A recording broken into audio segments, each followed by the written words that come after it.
नमस्कार दोस्तों, स्वागत है आपका फिर से एक नए वीडियो में। दोस्तों, वेज रिवीजन को लागू करने के लिए बहुत संघर्ष किया है सभी कर्मचारियों ने और सभी पेंशनर्स ने भी। लेकिन आगे भी आपको इसी तरीके से डट कर रहना पड़ेगा, यहाँ पर हड़ताल वगैरह करना पड़ेगा, इसी तरीके से आगे भी संघर्ष करना पड़ेगा। तो दोस्तों, वेज रिवीजन को लागू करने के लिए 10वीं मेंबरशिप वेरिफिकेशन बहुत जरूरी है। उतनी ही जरूरी है जितनी अफोर्डेबिलिटी क्लोज को हटाना जरूरी है, क्योंकि 10वीं मेंबरशिप वेरिफिकेशन यूनियन के लिए बहुत जरूरी है। जो यूनियन आपके लिए लड़ेगी, जो आगे आकर आपके सारे मुद्दों यानी कि वेज रिवीजन के मुद्दों को, जो भी मुद्दा रहेगा उसके बारे में कर्मचारियों की क्या राय है वो मैनेजमेंट के सामने लेकर जाएगी। और ऐसे बहुत सारे काम है, जैसे वेज सेटलमेंट का एक ड्राफ्ट तैयार हुआ है, फिर से उस पर साइन करने के लिए यूनियन को मान्यता प्राप्त होना जरूरी है। अभी मान्यता प्राप्त यूनियनों की बात करें तो बहुत सारी यूनियंस है, जिनमें से बीएसएनएल यूनियन जो है, बीएसएनएल ईयू उसी को मान्यता प्राप्त थी इतने टाइम से। फिर बीच में इनकी मान्यता खत्म हो गई थी। जब पेंशन रिवीजन कोर्ट केस का मुद्दा शुरू हुआ था उस टाइम इनकी मान्यता खत्म हो गई थी।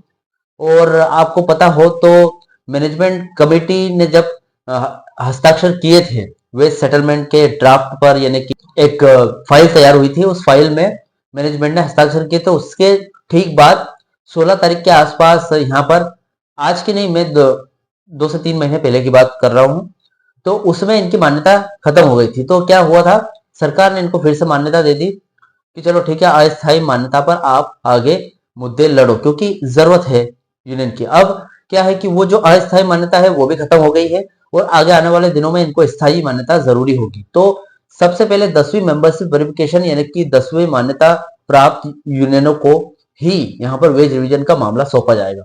तो देखा जाए तो 10वीं मेंबरशिप वेरिफिकेशन के लिए जो प्रोसेस है वो कहां तक गई है, वेज सेटलमेंट के लिए आगे क्या प्लानिंग बनाई जा रही है, मेंबरशिप वेरिफिकेशन पर मेंबरशिप वेरिफिकेशन में कितनी तेजी आई है, यानी कि उसकी प्रोसेस शुरू हुई भी है कि या नहीं, पूरी जानकारी आज इस वीडियो में डिटेल तरीके से आपको देने वाला हूं। तो सबसे पहले चैनल पर नए हो तो सब्सक्राइब कर लेना। मेरा नाम है विश्वकर्मा। जानकारी यूजफुल लगे तो एक लाइक करके जरूर जाना। चलिए दोस्तों, बढ़ाते हैं वीडियो को आगे। दोस्तों, बहुत ज्यादा गर्मी है, फिलहाल लाइट चली गई है, मैं डे लाइट में ही वीडियो बना रहा हूँ और बहुत ज्यादा गर्मी है, आप खुद भी देख सकते हो।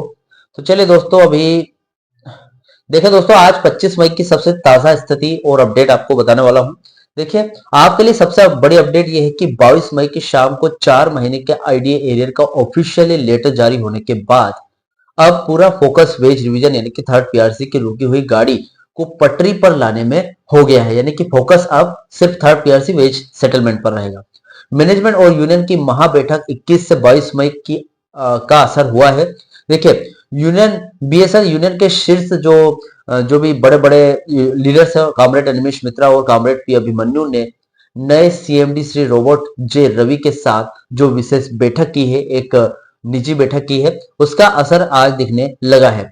10वीं मेंबरशिप वेरिफिकेशन यूनियन चुनाव पर काम शुरू हुआ या नहीं। देखिए, आज की सबसे बड़ी प्रशासनिक अपडेट यह है कि मैनेजमेंट ने वेज सेटलमेंट के कानूनी रास्ते को साफ करने के लिए 10वीं मेंबरशिप वेरिफिकेशन की तैयारियां तेज कर दी है। वेज सेटलमेंट के फाइनल ड्राफ्ट पर दस्तखत यानी कि साइन करने के लिए ये चुनाव होना कानूनी रूप से बहुत जरूरी है और कॉर्पोरेट ऑफिस इस हफ्ते इसके नियमों और तारीखों पर बड़ा फैसला ले सकता है।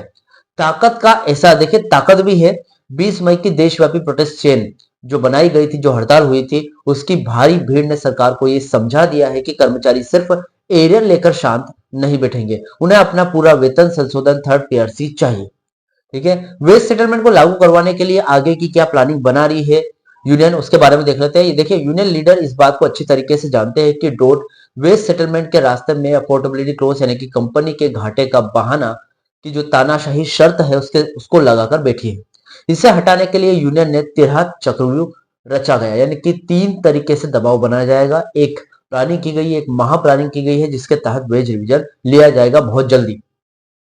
प्लानिंग फर्स्ट की बात करूं संसद के, देखिए मैंने ये 3 प्लानिंग बताई, इसके पहले वीडियो में चर्चा कर चुका हूं इनके बारे में, फिर भी बता दूं आपको। संसद के मानसून सत्र का जो घेराव होने वाला है, यूनियन ने 12,000 कर्मचारियों की 12 जून वाली दिल्ली रैली को आगे बढ़ाया और जो प्लानिंग है उसमें थोड़े से चेंजेस किए। अब सीधे संसद के आगामी मानसून सत्र के दौरान पूरे देश में लाखों कर्मचारियों को दिल्ली की सड़कों पर उतारा जाएगा। जब संसद की कार्यवाही चल रही होगी तब बाहर कर्मचारियों का महाआंदोलन सरकार पर सीधा राजनीतिक दबाव बनाएगा। दूसरी प्लानिंग की बात करें तो अफोर्डेबिलिटी क्लॉज में रिलैक्सेशन के लिए है। यूनियन का पूरा जोर इस बात पर है कि सरकार बीएसएनएल को एक विशेष केस, स्पेशल केस मानते हुए घाटे वाली शर्त में रिलैक्सेशन दे दे, यानी कि छूट दे दे, क्योंकि बीएसएनएल राष्ट्र निर्माण और आपदाओं में सरकारी नेटवर्क का काम संभालता है। इसके लिए मानसून सत्र के दौरान विपक्षी सांसदों के जरिए संसद में पलट पर इस मांग को गूंजने की तैयारी है। यानी कि देखा जाए तो संसद में पॉलिटिक्स के जरिए भी दबाव बनाया जाएगा। प्लानिंग 3 की अगर बात करें तो पेंशनर्स के साथ महागठबंधन की तैयारी हो रही है। देखिए, अब तीसरी बात यह है कि पेंशनर्स के साथ फिर से कंधे से कंधा मिलाकर इस मानसून सत्र घेराव, यानी कि संसद भवन की घेराव की जो तैयारी है, ये दोनों यानी कि पेंशनर्स और कर्मचारी दोनों मिलकर करने वाले हैं। इस लड़ाई को और मजबूत करने के लिए वर्किंग कर्मचारियों की यूनियन सीधे पेंशनर्स एसोसिएशन के साथ मिलकर संयुक्त मोर्चा बना रही है। पेंशनर्स का केस दिल्ली हाईकोर्ट में जजमेंट रिजर्व फैसला सुरक्षित मोड पर अभी फिलहाल जा चुका है और 25 से 27 मई के बीच में, आज तो 27 मई है, वैसे पेंशन रिवीजन कोर्ट केस के बारे में कोई ऐसी अपडेट निकलकर नहीं आई है, फिलहाल आपको बता दूं। तो ये जो फैसला है जजमेंट रिजर्व मोड पर जा चुका है और 25 से लेकर 31 मई के बीच में उसका अंतिम आदेश आ सकता है। यदि वहां से डीलिंकिंग का बड़ा आदेश आता है और फिर वे पेंशन और वेज डिवीजन अलग अलग हो जाते हैं तो भी पेंशनर्स और वर्किंग स्टाफ दोनों मिलकर सड़कों पर सरकार को घेरेंगे। सबसे बड़ा सवाल है कि क्या आगे वेज सेटलमेंट होगा?